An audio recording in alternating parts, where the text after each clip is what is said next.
Okay, so the first message that is coming out here is they're saying patterns don't have to repeat. Okay, what that means is that I feel like some of you were in a situation where your own parents, your own mom and dad, might have been divorced, right? Might have been separated, might have been divorced, might have faced a lot of emotional or even difficulties. Like you might have grown up in an environment that was very, very unstable because it was like a single parent household. Parents were not speaking to each other. There was this underlying current of jealousy or even hostility between parents. And I feel like some of you might have been in a blended family where, you know, your dad might have had another family, your mom might have had another family.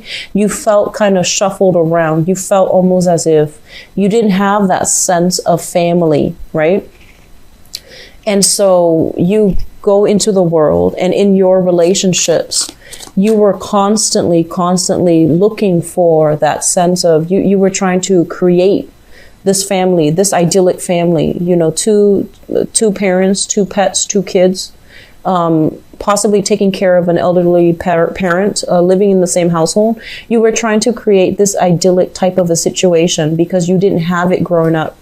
And what it means is that in the process of searching, you know, this is a generational card. It's things that are karmically passed on from different generations. So for example, if you grew up with a lot of with like substance abuse, you know, it's a chain of abuse that can continue. And likewise, neglect, it's a chain of events that can pass down from generations. If we were taught to behave a certain way that might not be good, we can pass these things down to our children if we don't catch them. So I feel like these are like generational things that are passed down from parents from different generations. And I feel like they might not have been healthy ways of doing. And so you might need to be the one to break the cycle. So for example, if you grew up in, you know, that broken household, for example, you might go through life feeling as if you yourself have been separated or divorced, you might feel as if I failed at creating the home that I'm looking for, or the home that I desperately crave. I failed at it. So don't beat yourself up over it, okay? Because I feel like we live and learn, and in the process of moving forward, as long as, you know, it doesn't require a traditional family to raise a child, right? It doesn't require these things. As long as both people agree that we're not right for each other, we need to part ways, then it's done in a spirit of compromise. It's done in the spirit of wisdom.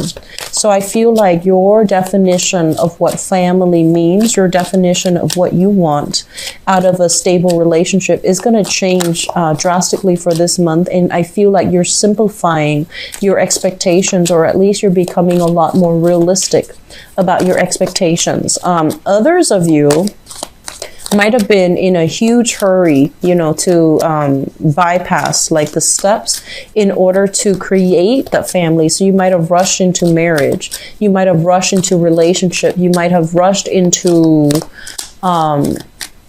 love partnerships, like dating someone and then, you know, projecting these qualities onto them that makes them marriage material when in fact they weren't marriage material. So it's kind of like clinging on very, very strongly to this ideal family that you want, and you're projecting qualities or putting the other person on a pedestal where they did not belong.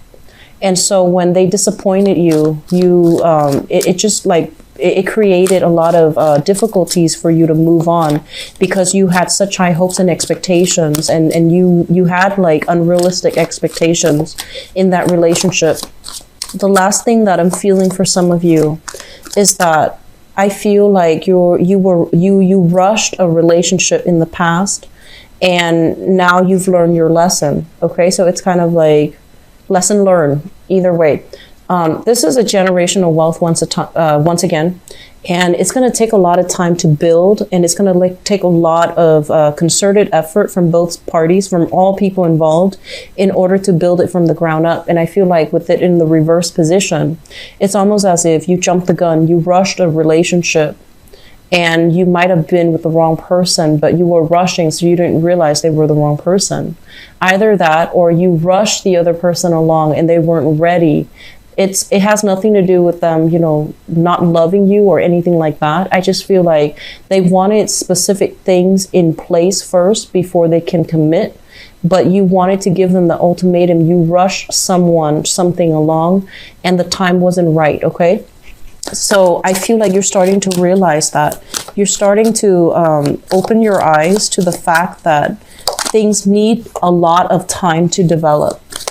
And, you know, that's a major lesson for a lot of Aries, because you guys, first sign of the zodiac, you're very, very spirited and you're quite impatient. And so I feel like a lot of you have come to this realization that things can't be built overnight. You know, you can't rush another person, because it's also contingent upon where they are in life, what their station is, and, you know, what their plans are as well. So I feel coming through for this month in terms of relationship, you're going to be a little bit slower in your approach, or you should be slower in your approach. And you're going to try to nurture something from the ground up so that it can sustain that test of time, okay? So major lessons for you guys as it relates to the family. And I feel like they keep mentioning something about the behavior of the mother is being repeated with the child. So if your mother has been somebody who's quite impulsive, I feel like you're starting to realize, you know, I'm exactly like mom. Or if your father as well was quite impulsive, you might feel like exactly like dad. So there's something here about generational expectations, generational rifts as well. I'm going to give you one more outcome card and see what both of these are linked up with. So I have here the Eight of Wands. All right, so let's just talk about this. Let's talk about the crowning energy first. The crowning energy is pretty much what you're thinking about moving into the month of February, okay? We have here the Hermit and the Ten of Cups. And the Hermit is a card about looking at somebody. It's kind of like digging information out of, looking, it's almost like social media stalking. It's almost like asking mutual friends, hey, what's my ex up to? You know, what's such and such up to? Who is he with right now? Who is she with right now? Are they still single? Are they married? Like you're looking into information. You're looking for information about a specific person from your past. I feel like the person, once upon a time, they were somebody that you had a very, very long relationship with. And this might be 5 years, 10 years. It's something that was very significant, and it was very, very long. It shows up here as the 10 of Coins. And I feel like it might have been somebody you were married to. It might have been somebody that you might have told your friends, you know, this is like the love of my life. There might have been plans for wedding, so engagement. You might have been engaged to this person. And I feel like the relationship has... you're thinking about ways in which you can even repair it. You're thinking heavily about them, and you're thinking about, you know, what are they up to? Who are they with? And you might be feeling a little bit ashamed that you're thinking about these things, that you're not able to let them go. So there's still like a thorn in your side, and you're still wondering about this person, even though you knew that compatibility wise, you both were not working in accordance with one another, where you can build a sustainable family, where you can build a future together. Okay, financially, they might have been a very, very big drain on you. So I do see some codependent situation. I do see some boundary issues between you and this person. It's almost as if whatever you were making, they used it as if it was as if, you know, the money belonged to them. There might have been a lot of shared resources and assets between both people. And as a result of it, I feel like you loved them to the point where you were able to make a lot of sacrifices for them. But they weren't able to do the same thing for you. They were somebody who's a little bit more calculating. They held grudges, is what I'm feeling. So I feel like this is something that you're grappling with, you know. It's like a love-hate type of thing, but you're still kind of curious. You're still wondering what they're up to. You're still trying to figure out, you know, who they're with and things like that. I don't feel that you are physically going back to it, because I do see some blockages here. With the Hermit as a major arcana card, it indicates something that is no longer good for you, and you are aware that it's no longer good for you. But there's this need for information information, need for closure, need for like I feel like just need for validation, where you might be digging into to see what they're up to. Okay, so that's coming out first. In the past, we have here the Four of Swords as well as the Seven of Coins. And I feel like you were dealing with a person, it might have been an earth sign, okay? So Taurus, Virgo, Capricorn. What I'm feeling associated with this person is that they're saying there's a very, very long period of waiting for this person. You found yourself constantly waiting for them. So it's almost as if, you told them this is what I want, and they're like, I'm not ready for that. Can you give me more time? For whatever reason, I feel like those were messages coming through associated with your interaction with this person from the past. They might have been in school. They might have been trying to get their career on track. But either way, what it showed to you, what it revealed to you, was that they didn't prioritize you. They prioritized whatever else was going on in their lives, okay? And to be fair, a lot of the times we have to get we have to get our ducks in a row before we can commit fully to another person. But I feel like you were ready to commit to somebody, but they made you wait. And I feel that the whole waiting process, it made you feel kind of like put on the back burner. It made you feel as if they didn't appreciate you. And it made you feel almost as if I was foolish for waiting for so long. I was foolish for always putting my needs on hold in order to accommodate the other person.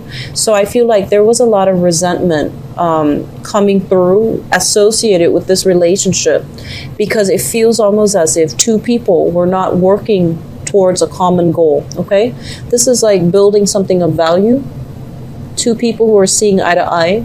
There's great attraction. I feel like there's great attraction. There's great chemistry with this person from your past. But I feel like you both were not, your realities of the future that you want to build with one another is very, very different. It's very muddled. And as a result of it, you don't see eye to eye, and you can't really, I want to say, like, you can't really build a future together. They're just not the right person for you, and they couldn't give you what you wanted. And I feel a lot of you really put your heart out there. This is somebody making their wearing your heart on your sleeves. You left your feelings out there. You let them know that you would always wait for them, and so this whole process of waiting, it left you kind of empty. Okay. In the present situation, I feel like a lot of you are drawing back your energy. I feel like for those of you who are in committed relationships, there's a lot of responsibilities that you are shouldering, but you're doing it in a very, very happy manner. And then others of you are trying to find your footing again because you have left this relationship behind. You're still thinking about them, but you know that they're not good for you. You know that they can't make a comeback in your life because it's going to lead to more disappointment. And so you're trying to, get out there to start dating, to really find the one. And so they're saying like you're letting go of that expectation from the past, and you're trying to rebuild your empire. You're trying to rebuild your sense of self, and you're trying to make yourself, cultivate yourself in a way where you are ready again to invite another person into your life, okay? And then for others, I feel like, the responsibilities of parenting, motherhood, and even fatherhood, it's taking its toll on you. And I do sense as well that you're doing it happily, but I feel like there's some imbalances between responsibilities shared between two people. So if you're in a relationship, there's some imbalances here that needs to be straightened out, because I feel like it's repeating an old cycle where it could create resentment further down the line if it's not dealt with. So I feel like somebody feels almost as if they're bearing the brunt of the relationship. Somebody's doing a lot of the housework. They're also doing a lot of the personal work. They're taking care of all their kids' responsibilities, and the other parent is too busy to chip in. So there needs to be a restoration with that balance. There needs to be a balancing out of the responsibilities, who's doing what, so that it's fair and so that it's manageable for both parties. Okay. Once again, the message that I'm feeling here is especially A lot of you might have been in a situation where, and this is, not going to apply to all, so please don't get offended, because I feel like this is a little bit of a harsh message. I feel like you might have had a mother figure that was a little bit more self-absorbed, like growing up. She might have put her needs first, and she might not have been there for you emotionally when you needed her. She might not have been like the type of mom that's very affectionate. She loves you, I feel that, but I feel like she's not the affectionate type. She's not somebody that emotionally or even physically expresses her love. And so you're examining her behavior, and you're vowing to yourself, if I ever become a mother, if I ever become a father, I'm going to behave differently. So I feel like some of you are coming to that realization as well when it comes to your love relationships, and how you can incorporate things like best practices based on your parental interaction, how your parents interacted with each other when you were growing up. And, you're going to take away the good and leave the bad. So you're learning from your parents how to be a really, really good mother, how to be a very good father, how to be a really good partner. And I feel like these things are coming through as powerful lessons, because now you're starting to see, like, I understand why I have the parents that I have, because they're making me a better person, despite their flaws, despite their, despite the good and the bad. I feel like you're starting to realize that, I have my mom for a reason, because I'm learning certain things from her, or I have my dad for a reason, because I'm learning certain things from him, what not to do and what to do. So I feel like that's helping you navigate some issues that you're having in your current relationships right now. Okay, so it's very positive. It's very inspiring. In terms of your foundation, and the foundation is something that you're bringing into the month of February with, okay, the knowledge or the physical item or the physical thing. So we have here the Knight of Wands as well as the Five of Coins. For those of you who are single, you're carrying a torch for somebody. So we have here the Knight of Wands. This is somebody who's very, very spirited. And this is somebody that is, they're kind of like, they're loving their life and they're living their life, and they're not going to be stuck in the past moping. I feel like you did go through a major cathartic experience where you left a significant soul relationship behind. And I feel like you're still thinking about that person, but you're moving on with your life, and you're trying to branch out. You're trying to meet new people. There might be another fire sign as well coming into the picture for some of you. This is a Sagittarius, an Aries, or a Leo. And this is somebody that is carrying a torch for you likewise. And I feel like they're going to, it's like shining light in a very dark cave, okay? Bringing you light, bringing you hope, bringing you some type of warmth in a place where you feel very dejected, okay? So I feel like somebody's coming, carrying a torch for you, and they're going to be approaching you, and it's another fire sign. What's coming through in the outcome position here? We have the Hierophant, leaving behind, I guess, like expectations of what family should be, of what relationship should be like, and moving forward. So both of these things indicate leaving one thing behind, all of the expectations associated with it, and moving on with a new love relationship. So I feel like some of you are dealing with separation, divorce. You have somebody new in the picture, possibly another fire sign, and you're moving on. You're not looking back, okay? So I feel like there's a certain level of finality here. Even though you're thinking about it, you're not going back to the past. You've learned some major lessons as it comes to, pertains to like parenting, as it comes from your own parents and their experience, and you're vowing not to repeat that. And I do feel some of you have a new crush, a new person that is in your life pursuing you. And so you're moving ahead, and there's going to be a lot of communication back and forth between you specifically and that fire sign. You're dealing with another fire sign, okay?